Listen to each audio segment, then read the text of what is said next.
जय श्री राधे। हरे कृष्णा। आज है भगवत गीता के अध्याय का 8वां श्लोक। 8वें अध्याय का 8वां श्लोक। कवि ने पुराण मनुशासिता रमणो रणीय यासं समनु सम्यग्म सर्वशिष्य दातार मचितन नत्य रूप मदा मादित्य वर्णम तम से प्रस्तात। कवि संपूर्ण प्राणियों को और उनके संपूर्ण शुभ कर्मों को जानने वाले होने से उन परमात्मा का नाम कवि अर्थात तो सर्वज्ञ है। पुराणम, वे परमात्मा सबके आदि होने से पुराण कहे जाते हैं। अनुशासित्रम, हम देखते हैं तो नेत्रों से देखते हैं। नेत्रों के ऊपर मन शासन करता है, मन के ऊपर बुद्धि और बुद्धि के ऊपर अहम शासन करता है। अहम के ऊपर भी जो शासन करता है वो सबका आश्रय प्रकाशक और प्रेरक है। वह परमात्मा अनुशासिता है। दूसरा भाव यह है कि जीवों का कर्म करने का जैसा जैसा भाव बना है उसके अनुसार ही परमात्मा वेद शास्त्र गुरु संत आदि के द्वारा कर्तव्य कर्म करने की आज्ञा देते हैं और मनुष्य के पुराने पाप पुण्य रूप कर्मों के अनुसार अनुकूल प्रतिकूल परिस्थिति भेजकर उन मनुष्य को शुद्ध निर्मल बताते हैं। इस प्रकार मनुष्यों के लिए कर्तव्य अकर्तव्य का विधान करने वाले और मनुष्य के पाप पुण्य रूप पुराने कर्मों का फल देकर नाश करने वाले होने से परमात्मा अनुशासित हैं। अरणनीयांसम, परमात्मा परमाणु से भी अत्यंत सूक्ष्म है। तात्पर्य है कि परमात्मा मन बुद्धि के विषय नहीं है। मन बुद्धि आदि उनको पकड़ नहीं पाते। मन बुद्धि तो प्रकृति का कार्य होने से प्रकृति को भी पकड़ नहीं पाते हैं। फिर परमात्मा तो उस प्रकृति से भी अत्यंत परे हैं। अतः परमात्मा सूक्ष्म से भी अत्यंत सूक्ष्म है, अर्थात सूक्ष्मता की अंतिम सीमा है। परमात्मा अनंत कोटि ब्रह्मांडों को धारण करने वाले हैं, उनको पोषण करने वाले हैं। उन सभी को परमात्मा से ही सत्ता स्फूर्ति मिलती है। अतः वे परमात्मा सबका धारण पोषण करने वाले कहे जाते हैं। तम से प्रस्तातम, परमात्मा अज्ञान से अत्यंत परे हैं, अज्ञान से सर्वथा रहित हैं। उनमें लेश मात्र भी ज्ञान नहीं है, तो वे अज्ञान के भी प्रकाशक हैं।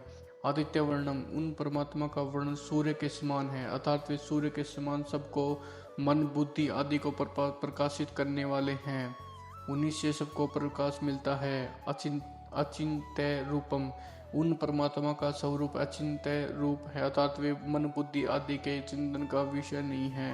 अनुसमृत है, सर्वज्ञ अनादि सबके शासक, परमाणु से भी अत्यंत सूक्ष्म, सबका धारण पोषण करने वाले, अज्ञान से अत्यंत परे और सबको प्रकाशित करने वाले सगुण निराकार परमात्मा के चिंतन के लिए यहाँ अनुसमृत पद आया है।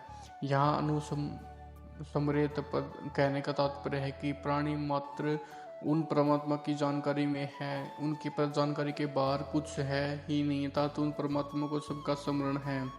अब उस स्मरण के बाद मनुष्य उन परमात्मा को याद कर ले। यहाँ शंका होती है कि जो अचिंत्य है उसका स्मरण कैसे करें। उसका समाधान है कि परमात्मा तो चिंतन में नहीं आता। ऐसी दृढ़ धारणा ही अचिंत्य परमात्मा का चिंतन है।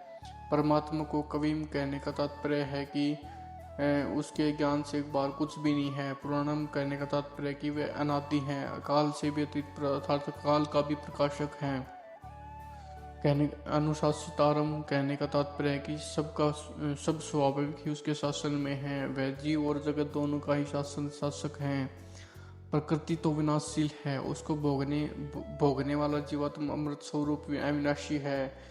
इन दोनों विनाशील और अविनाशी को ईश्वर अपने शासन में रखता है। दातारम कहने का तात्पर्य है कि वह परमात्मा सबका पालन पोषण करने वाला है।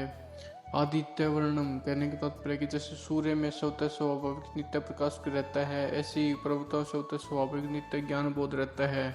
वह परमात्मा ज्ञान स्वरूप है और सबका प्रकाशक है। तम से प्रस्तात कहने का तात्पर्य है कि वह परमात्मा ज्ञान से अथवा अपराध से अत्यंत परे है। जय श्री राधे। हरे कृष्ण। आगे 9th श्लोक में आएगा। अब अंतकाल के चिंतन के अनुसार गति बताते हैं। मतलब हमारे ठाकुर जी भगवद गीता के 9 श्लोक में आएगा कैसे अंतकाल के समय चिंतन की गति होती है। जय श्री राधे, हरे कृष्णा।